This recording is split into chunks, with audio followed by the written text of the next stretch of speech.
नमस्कार दोस्तों, अटल अनुसंधान अकादमी यूट्यूब चैनल से मैं अवनीश शुक्ला आप सभी का हार्दिक स्वागत करता हूं। दोस्तों, सुबह की इस वीडियो में मैं ऐसी सूचनाओं के साथ उपस्थित हूं जो आज के विभिन्न समाचार पत्रों में छाई हुई हैं एवं विद्यार्थी जीवन के लिए बहुत ही महत्वपूर्ण है।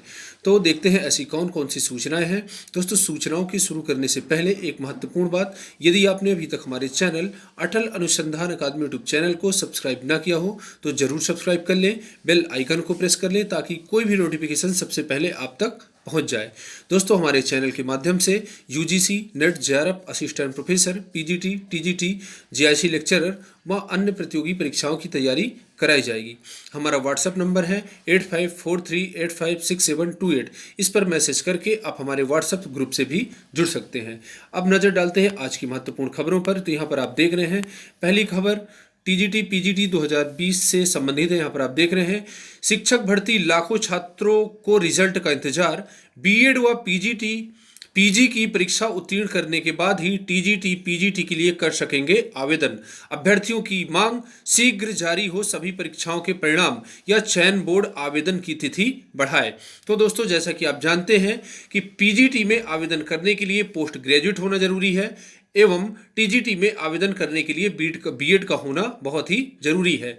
तो कोरोना की वजह से इस बार परीक्षाएं बहुत ही लेट लतीफ हुई थी और कुछ ही दिन पहले परीक्षाएं हुई थी और अभी तक बीएड, एमएड व पोस्ट ग्रेजुएट परीक्षाओं के परिणाम नहीं आए हैं। यदि इन परीक्षाओं के विभिन्न विश्वविद्यालयों द्वारा परिणाम घोषित नहीं किए जाते हैं तो लाखों छात्र टीजीटी पीजीटी 2020 की परीक्षा में आवेदन करने से वंचित रह जाएंगे। तो छात्रों ने मांग की है कि विश्वविद्यालय अपनी परीक्षाओं के रिजल्ट तुरंत जारी करें या फिर आयोग ही आवेदन की तिथि बढ़ाए। तो दोस्तों, आयोग द्वारा आवेदन की तिथि बढ़ाना तो बहुत मुश्किल है क्योंकि आप जानते हैं कि चुनावी वर्ष है, तो भर्ती बहुत तेज करने का प्लान है सरकार का। तो यदि 8 महीने में भर्ती पूरा करना है तो डेट बहुत ही मुश्किल बढ़ेगी। तो विश्वविद्यालयों के ही अपनी परीक्षाओं को रिजल्ट जल्दी से जल्दी जारी करना चाहिए ताकि छात्रों का भविष्य खराब ना हो। उत्तर प्रदेश के माध्यमिक विद्यालयों में अब तक की सबसे बड़ी भर्ती के लिए छात्र आवेदन कर सकें एवं अपना भविष्य संवार सके। यहाँ पर आप देख रहे हैं उत्तर प्रदेश माध्यमिक शिक्षा सेवा चयन बोर्ड की ओर से शुरू की जा रही 15,508 शिक्षकों की भर्ती से प्रदेश के लाखों छात्र छात्राएं वंचित हो सकते हैं। इन छात्र छात्राओं ने बीए अंतिम सेमेस्टर और परा स्नातक अंतिम सेमेस्टर की परीक्षा दे रखी है, लेकिन परीक्षाओं का रिजल्ट अभी तक जारी नहीं हुआ है। आवेदन की अंतिम तिथि तक संबंधित विषय में बीएड या पीजी की परीक्षा उत्तीर्ण होने की अनिवार्यता है। अभ्यर्थियों की मांग है कि बीएड और एमएड का रिजल्ट शीघ्र जारी किया जाए या चयन बोर्ड आवेदन की अंतिम तिथि बढ़ा दे। कोविड-19 के कारण इस बार सभी उच्च शिक्षण संस्थानों में अंतिम वर्ष एवं अंतिम सेमेस्टर की परीक्षाएं काफी विलंब से शुरू हुई हैं। इलाहाबाद विश्वविद्यालय और प्रोफेसर राजेंद्र सिंह रज्जू भैया राज्य विश्वविद्यालय में बीएड और एमए अंतिम सेमेस्टर की परीक्षाएं हाल में ही आयोजित की गई हैं। छात्र छात्राओं को अब रिजल्ट का इंतजार है। राज्य विश्वविद्यालय की बीएड अंतिम सेमेस्टर की परीक्षा में प्रयागराज, फतेहपुर, कौशाम्बी, फतेहपुर से 7,522 अभ्यर्थी शामिल हुए थे। वहीं एमए की परीक्षा में 8,524 अभ्यर्थी शामिल हुए थे। इलाहाबाद विश्वविद्यालय की अंतिम सेमेस्टर की परीक्षा में शामिल तकरीबन 10,000 अभ्यर्थियों को रिजल्ट का इंतजार है। वहीं बीएड अंतिम सेमेस्टर की परीक्षा में शामिल हुए तकरीबन 167 परीक्षार्थियों का रिजल्ट अभी तक जारी नहीं हुआ है। इस तरह प्रयागराज में ही 25,000 से अधिक विद्यार्थियों को अपने रिजल्ट का इंतजार है, जबकि प्रदेश में यह संख्या लाखों में होगी, लाखों से भी अधिक है। बीएड अंतिम वर्ष और परास्नातक अंतिम सेमेस्टर या अंतिम वर्ष की परीक्षा में शामिल हुए अभ्यर्थियों को शिक्षक भर्ती में आवेदन करने का इससे अच्छा मौका नहीं मिलेगा, लेकिन शर्त यह है कि आवेदन की अंतिम तिथि तक संबंधित अभ्यर्थी को अर्हता पूरी करनी होती है। माध्यमिक शिक्षा सेवा चयन बोर्ड ने टीजीटी पीजीटी शिक्षकों की 15,508 पदों पर भर्ती के लिए विज्ञापन जारी कर दिया है। तो दोस्तों, यहाँ पर आप देख रहे हैं कि बीएड, एमए एवं एमएड, यदि एमएड का भी रिजल्ट जारी नहीं होता है तो छात्रों को जो 10 अंक का पीजीटी की परीक्षा में भारांक मिलना है, उस भारांक से भी छात्र इतना मेहनत करने के बावजूद भी वंचित रह जाएंगे। 10 अंक के भारांक को प्राप्त करने के लिए छात्रों ने 2 साल का कड़ा संघर्ष किया है, इसलिए ऐसे छात्रों को आवेदन करने का मौका बिल्कुल मिलना चाहिए। तो यहाँ पर इलाहाबाद केंद्रीय विश्वविद्यालय रज्जू भैया विश्वविद्यालय की बात की जा रही है। अभी बुंदेलखंड विश्वविद्यालय, कानपुर विश्वविद्यालय, लखनऊ विश्वविद्यालय, जौनपुर विश्वविद्यालय, किसी भी विश्वविद्यालय की मैं उत्तर प्रदेश में बात करूं तो एमए एवं बीएड या फिर एमएड की परीक्षाओं के परिणाम अभी तक जारी नहीं किए गए हैं। तो इस प्रकार से सभी विश्वविद्यालयों से आग्रह है, छात्रों से भी मैं कहना चाहूँगा कि छात्रों को भी अपने विश्वविद्यालयों में मांग करनी चाहिए, धरना प्रदर्शन करना चाहिए, क्योंकि यहाँ लोकतंत्र है, भीड़ तंत्र है। भीड़ तंत्र में जब तक आप धरना करेंगे नहीं तब तक अपने अधिकारों को आप प्राप्त नहीं कर सकते हैं। तो विश्वविद्यालयों में थोड़ा दबाव बनाइए ताकि रिजल्ट जल्दी से जल्दी आ जाए, आप सभी को टीजीटी पीजीटी की इस ऐतिहासिक परीक्षा में सम्मिलित होने का अवसर मिल सकेगा। इसके बाद दोस्तों अगली खबर है, तो रिकॉर्ड समय में होगी टीजीटी पीजीटी भर्ती। यहां पर आप देख रहे हैं, प्रशिक्षित स्नातक में साक्षात्कार समाप्त होने से नहीं करना होगा इंतजार, आवेदन के साथ लिखित परीक्षा की तैयारियां शुरू। तो आप जानते हैं कि माध्यमिक शिक्षा सेवा चयन बोर्ड द्वारा टीजीटी पीजीटी 2020 की परीक्षा की तैयारियां शुरू कर दी गई हैं। इस संबंध में कल ही मैंने वीडियो बनाया था, और यदि आपने ना देखा हो तो जरूर देखिएगा। माध्यमिक शिक्षा सेवा चयन बोर्ड द्वारा परीक्षा की तैयारी शुरू कर दी गई है। आप भी अपनी तैयारी जारी रखें, क्योंकि चुनावी वर्ष है, कभी भी परीक्षा कराई जा सकती है। जनवरी के बाद कभी भी परीक्षा हो सकती है। तो यहाँ पर आप जान रहे हैं कि उत्तर प्रदेश की सरकार, योगी सरकार 220 की स्पीड में इस समय चल रही है, 250 की स्पीड में चल रही है। क्या आप उस स्पीड को पकड़ पा रहे हैं या फिर नहीं पकड़ पा रहे हैं, फिर ये आपकी कमी ही होगी। यहाँ पर आप देख रहे हैं, सहायता प्राप्त माध्यमिक विद्यालयों में शुरू हुई 15,508 शिक्षकों की भर्ती में कोई कानूनी अड़चन नहीं आई तो रिकॉर्ड समय 8 महीने में चयन की प्रक्रिया पूरी होगी। उत्तर प्रदेश माध्यमिक शिक्षा चयन बोर्ड ने ऑनलाइन परीक्षा आवेदन शुरू करने के साथ लिखित परीक्षा की तैयारियां शुरू कर दी है। प्रश्न पत्र तैयार करने और उसके मॉडरेशन आदि में 3-4 महीने का समय लग जाएगा। मार्च अप्रैल में परीक्षा का अनुमान है। परीक्षा मंडल मुख्यालय वाले 18 जिलों में परीक्षा कराई जाएगी। सुप्रीम कोर्ट के आदेश के अनुपालन में रिजल्ट जुलाई 2021 से पहले घोषित कर दिया जाएगा। तो दोस्तों आप देख रहे हैं, फरवरी या मार्च में परीक्षा हो सकती है। प्रधानाचार्य के 1453 पदों पर भर्ती 3 महीने बाद अभी शुरू होगी। इसके लिए छात्रों ने आंदोलन की तैयारी कर ली है। यदि प्रधानाचार्य की भर्ती जल्दी से जल्दी नहीं आती तो इसके लिए आंदोलन किया जाएगा। यहाँ पर आप देख रहे हैं, मुख्यमंत्री योगी यहाँ पर प्रधानाचार्य पद की भर्ती नहीं होने पर आंदोलन की चेतावनी। 2013 की भर्ती जल्द पूरा करने की राष्ट्रीय शैक्षिक महासंघ ने उठाई मांग। मुख्यमंत्री योगी आदित्यनाथ ने लंबित भर्तियों को शीघ्र निस्तारित करने का निर्देश दिया है। इससे सालों से लंबित भर्ती पूरी होने की आस जगी है, लेकिन वैसा नहीं हुआ। माध्यमिक शिक्षा सेवा चयन बोर्ड ने 2013 में निकली प्रधानाचार्य पद की भर्ती अभी तक पूरी नहीं करा पाया है। मौजूदा समय में उक्त परीक्षा को पूरी करने की कोई कवायद शुरू नहीं की गई है। इससे अभ्यर्थियों का धैर्य जवाब देने लगा है। चयन बोर्ड की कार्यप्रणाली पर नाराजगी जताते हुए अभ्यर्थियों ने चेतावनी दी है कि जल्द ही भर्ती प्रक्रिया पूरी न हुई तो आंदोलन की शुरुआत कर देंगे। माध्यमिक शिक्षा सेवा चयन बोर्ड ने 2013 में प्रधानाचार्य के 599 पदों की भर्ती निकाली थी। इसमें 3000 से अधिक आवेदन हुए, लेकिन आवेदन लेने के साल बीतने के बावजूद भर्ती अधर में लटकी हुई है।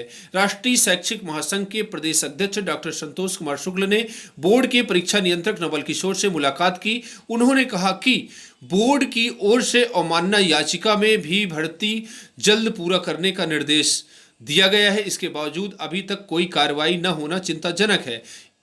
भर्ती की प्रक्रिया तत्काल शुरू करें, अन्यथा अभ्यर्थी सड़क पर उतरेंगे और सड़क पर उतरने को बाध्य होंगे। तो इस प्रकार से दोस्तों ये तो 2013 की प्रधानाचार्य की भर्ती है, और जो अभी 2020 में लगभग 1500 पदों के लिए प्रधानाचार्य के लिए आवेदन मांगे जाने थे, वो आवेदन भी अभी तक नहीं लिए गए हैं। अगली महत्वपूर्ण न्यूज है, 4 को शुरू होगी काउंसलिंग।